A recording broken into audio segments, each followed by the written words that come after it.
लोकसभा चुनाव, विदर्भ का जनमत किसके साथ? देखें लगातार यूसीएन न्यूज पर। यवतमाल वाशिम लोकसभा सीट पर एनडीए गठबंधन में उम्मीदवार के नाम पर सस्पेंस है। इस पर पूर्व मंत्री आदित्य ठाकरे ने भाजपा और शिवसेना शिंदे गुट पर निशाना साधते हुए कहा कि जिन्होंने हमें दगा दिया, अब उनके साथ क्या हो रहा है ये तो दिख ही रहा है। इसके साथ ही आदित्य ठाकरे ने दावा किया कि पूरे देश में बदलाव की बयार चल रही है। इसका परिणाम 4 जून को सबके सामने होगा। बंडखोर कुठे ते गद्दार आहेत।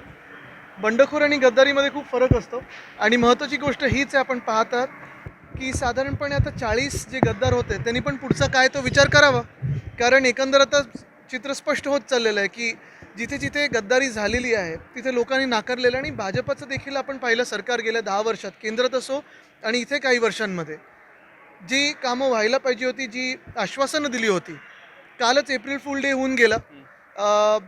जगात काही काही देशांमध्ये एप्रिल फूल डे साजरा होतो, आपल्याकडे अच्छे दिन म्हणून साजरा होतो। मला वाटतं आता मी देशाचं भविष्य बघत आहे। महत्त्वाची गोष्ट हीच आहे की परिवर्तनाचे वारे सगळीकडे व्हायला लागलेले आहेत। काल परवाकडे आम्ही दिल्लीत देखील होतो, तिथे असेल, बिहारमध्ये असेल, झारखंडमध्ये असेल, महाराष्ट्रात असेल, बंगालमध्ये असेल, आपण पाहाल की इंडिया आघाडीची जी बांधणी आहे ती मजबूत आहे।